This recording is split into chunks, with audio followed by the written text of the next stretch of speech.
নমস্কার বন্ধুরা, নন্দিনী সিম্পল কুকে আপনাদের সবাইকে জানাচ্ছি স্বাগত। আজকে তৈরি করেছি সকাল বা সন্ধ্যাবেলায় খাওয়ার জন্য একটি দারুণ টেস্টি রেসিপি। আজকের এই রেসিপিটি ঘরে থাকা কয়েকটা জিনিস দিয়েই তৈরি করতে পারবেন। ঘরে তো আমাদের সব রকমের সবজি থাকে, আর সবজিতে ভরপুর এই রেসিপিটি হেলদি ও টেস্টিও। বাচ্চা থেকে বড় সবাই ভীষণ ভালোভাবে খেতে পারবে। এছাড়াও যাদের ওয়েট লস করতে চাও তারাও কিন্তু এই রেসিপিটি খেতে পারো। তাহলে আর দেরি না করে চলুন বন্ধুরা, রেসিপিটি দেখে নেওয়া যাক। এই রেসিপিটি তৈরি করার জন্য এদিকে একটি প্যান বসিয়ে দিয়েছি। প্যানে আমি দিয়ে দিচ্ছি 2 কাপ ডালিয়া। ডালিয়াটাকে আমি একটু শুকনো খোলায় ভেজে নেব। ডালিয়াটাকে খুব বেশি ভাজার প্রয়োজন নেই, অল্প কিছুক্ষণ একটু ভাজলেই হবে। যখন দেখবেন একটু সুন্দর গন্ধ আসছে তখনই বুঝতে হবে যে ডালিয়াটা ভাজা হয়ে গেছে। ডালিয়াটাকে কিছুক্ষণ একটু নাড়াচাড়া দিয়ে ভেজে নিলাম। এবারে আমি ডালিয়াটাকে নামিয়ে নিচ্ছি। হালকা ব্রাউন কালার চলে এসছে। এবারে ডালিয়াটাকে নামিয়ে ওই প্যানে আমি দিয়ে দিচ্ছি 1 কাপ বেসন। বেসনটাকেও কিন্তু আমি একটু ভেজে নেব। বেসনটাকেও হালকা একটু ভেজে নিতে হবে, আর গ্যাসের ফ্লেমটাকে লোতে রেখে ভাজতে হবে, না হলে পুড়ে যাবে। আর বেসনটা যেন একদমই পুড়ে না যায় সেদিকে একটু খেয়াল রাখতে হবে।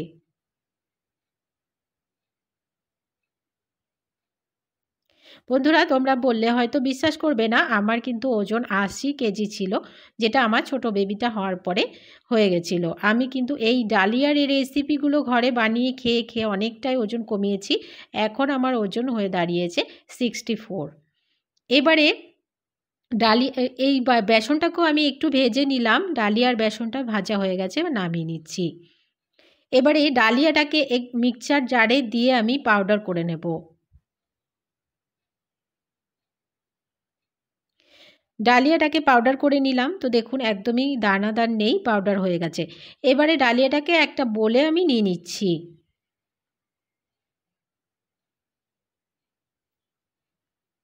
এদিকে একটা বোলে সমস্ত ডালিয়াটাকে নিয়ে নিলাম। এবারে যে বেসনটা আমরা আগে থেকে ভেজে রেখেছিলাম সেই বেসনটাও এখানে অ্যাড করে দিচ্ছি।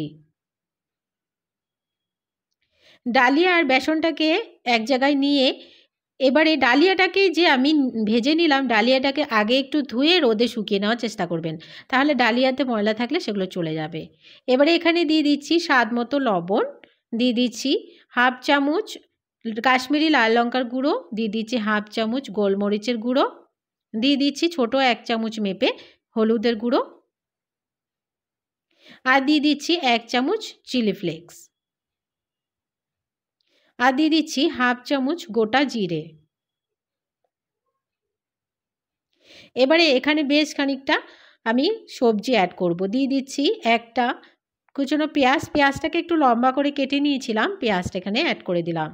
দিয়ে দিচ্ছি আলু, আলুটা দিলে টেস্টটা বাড়বে, সে কারণে আমি এখানে একটা ছোট সাইজের আলু দিয়ে দিলাম, একটু বড় বড় করে মোটা করে কেটে। লম্বা করে কাটতে হবে সমস্ত কিছুকে। এবারে দিয়ে দিলাম গাজর কুচনো, গাজরটাও আমি একটা ছোট সাইজের নিয়েছি। দিয়ে দিচ্ছি বাঁধাকপি, আর দিয়ে দেবো ক্যাপসিকাম। এখানে আমি 2 কালারের ক্যাপসিকাম নিয়েছি, হাফ হাফ করে, দেখতে ভালো লাগবে সে কারণে 2টো নিয়েছি। আমি যে সব ব্যবহার করছি সব কিছু যে আপনাদেরও ব্যবহার করতে হবে, আপনাদের কাছে না থাকলে নাও দিতে পারেন, যেগুলো থাকবে সেগুলো অ্যাড করে দেবেন।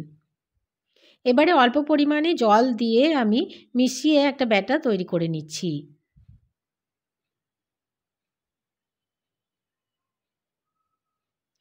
ব্যাটারটা আমাদের একদমই রেডি হয়ে গেছে। ব্যাটারের থিকনেসটা আমি দেখিয়ে দিচ্ছি। তো দেখুন ব্যাটারের ঘনত্বটা এতটুকু রাখতে হবে। ব্যাটারটা কিন্তু একদমই রেস্টে রাখা যাবে না, তাহলে জল ছেড়ে দেবে সবজি থেকে। এবারে এদিকে একটা প্যান বসিয়ে দিলাম, প্যানে দিয়ে দিচ্ছি তেল। এখানে আমি 1 চামচ তেল ব্যবহার করলাম। অনেকে হয়তো বলতে পারে অনেকটা তেল দিলাম। দেখুন এখানে ডালিয়া ব্যবহার করেছি, ডালিয়াটা একটু তেল দিয়ে না ভাজলে কিন্তু ভালো লাগে না খেতে। আর যেহেতু কাঁচা সবজি ব্যবহার করেছি সে কারণে 1 চামচ তেল তো অবশ্যই দেওয়া উচিত। এবারে ছোট ছোট করে আমি দিয়ে একটা শেপ দিয়ে তৈরি করে নিচ্ছি। আপনারা আপনাদের পছন্দ মতো শেপ দিয়ে তৈরি করবেন। আমি ছোট ছোট করে 3-4টে একসাথে দিয়ে তৈরি করে নিচ্ছি। এগুলোকে যেমন খুশি তেমন বানিয়ে খাওয়া যায়, তবে এগুলো কিন্তু খেলে অনেক উপকার পাবেন। ডালিয়াটা খুবই ভালো খাওয়ার জন্য, শরীরের জন্য আমাদের। আর ডালিয়া খেলে ওয়েট লস সত্যিই হয়, এটা আপনারা একবার হলেও ট্রাই করে দেখতে পারেন। এবারে সবগুলোকে আমি উল্টে পাল্টে দিয়ে গোল্ডেন ব্রাউন করে ভেজে নিচ্ছি। একটু সময় নিয়ে ভাজতে হবে, যেহেতু ডালিয়াটা রয়েছে, ডালিয়াটা একটু ভাজতে একটু সেদ্ধ হতে সময় লাগে। কিছুক্ষণ সময় নিয়ে আমি উল্টে পাল্টে দুপাশটাকে গোল্ডেন ব্রাউন করে ভেজে নিলাম। এগুলো একদমই ভেজে নেওয়া হয়ে গেছে, নামিয়ে নিচ্ছি আর বাকিগুলোকেও ভেজে নিয়ে ফিরে আসছি। সবগুলোকে ভেজে নিলাম। তো বন্ধুরা, কতটা লোভনীয় দেখতে হচ্ছে দেখে বুঝতেই পারছেন।